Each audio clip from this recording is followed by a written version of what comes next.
Hello everyone, Shannon again, and I wanted to make a video that talks a little bit about a tactic that I often discuss in my TPR workshop, which if you haven't been to, make sure to go to because it's so much fun. Best workshop we have, in my opinion, is TPR. But one of the things that's interesting when we talk about gestures, we usually refer to things like gestures that relate to other things, eating or drinking or running, etc., nouns, verbs, things that are easy to show. But there's this other side to gestures that I adore. And this is something that I was taught as a brand new teacher back in the beginning of 2016 when I started with VIPKid. And it's something that stuck with me, and I have used it pretty much every single day since I started teaching and since it was taught to me. So one of the things that we often see happen is that our students rarely ever want to speak in full sentences, whether it's they don't understand the structure or they're just being a little lazy. It does happen. But we know, because the company has told it to us, that full sentences is really important. Obviously, it helps them to show fluency. We don't speak normally in partial sentences and single words here and there. In addition to the fact that that's something that a parent would be looking for. If you help their child to speak in full sentences, that would almost equate to a good English teacher. But sometimes it's like a broken record. Full sentence, Johnny, full sentence, Johnny, full sentence, Johnny, full sentence, Johnny. But one of the things that's so cool about gestures is the way that they help our students to remember what we want them to remember and anything we want them to remember. So one of the things that was taught to me, and I don't remember how it was taught to me, but I do know what I molded it into. So whenever I say the expression full sentence, this is what I do with my hands. Full sentence. I've seen people do this, 1 finger, 2 fingers, 3 fingers.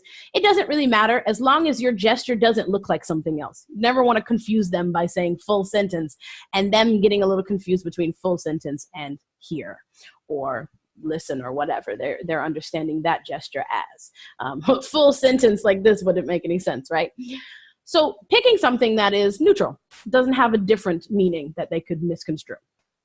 So what I like to do with my first students, especially brand new kids or the little ones, I'll use them both in conjunction at the same time. Johnny, can you tell teacher a full sentence? Full sentence? Then you show them the example of what a full sentence is. You can start this in mid to low level too. The point is that they don't really need to understand so much of it as long as you're showing what you want. Full sentence, ba, ba, ba, ba. So we watch for incidental language in the lower level too, but for the most part, you can use these sorts of things to help a student realize you want more of a sentence than just one single word. What's cool is that after doing that for a little while, regardless of the level, the student starts to link mentally, especially if they come to you regularly, what you do to the words that you said.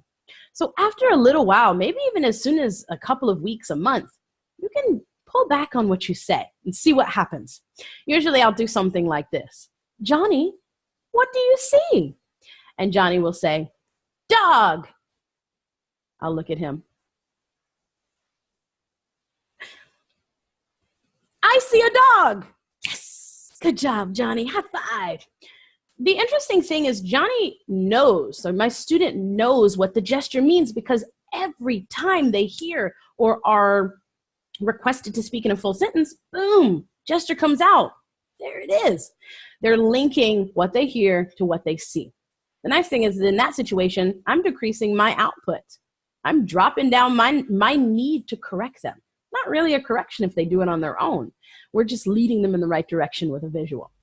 Now, I started doing that for a long time, and then I decided I think I can save even more time and help the student feel even more successful and more confident in their own skills by doing everything at the same time. So now, most of my sentences, my questions, usually look something like this. Johnny, what do you see? So what's being inferred at that point is I'm asking the student a question, what do you see? But the student knows that I expect a full sentence because it was layered with a gesture that they have become well acquainted with. So this is something that I think would be I mean, for me, it's been awesome, and I use it every single day with my students. And it's funny because even students I haven't seen in a while, I can bring it back up, and all of a sudden, boom, even upper level kids who are just being a little lazy can be helped to understand this. It works really well in unit assessments also. You know, sometimes unit assessments require a full sentence for full credit. I'll just come out of there saying the question that's on the screen, giving them the gesture so they know, I need a full sentence to give you full credit. I need a full sentence to give you full credit. You'll find that this is a really cool way to use your body, use your gestures, interact, and get the student to understand what you want, saving yourself time, saving yourself the need to even correct the student, and also making the process a little bit faster. They can now feel confident that the first time they get it right, as opposed to needing to try again because they picked the wrong structure. So that's just a little tip that I thought you guys would enjoy. See if it works out for you. If you've had success with this, let me know. If you're having problems with it, let me know. If you have anything else to say, let me know in the comments below. If you like the video, hit the like button. And if you like all the videos or me, or just feel like hitting the subscribe button, do that too. I don't know where subscribe is, no idea. But hit that button also. And if there's anything else you want to see, please show it to me and ask me in the chat box, or not chat box. I spend too much time in my workshops.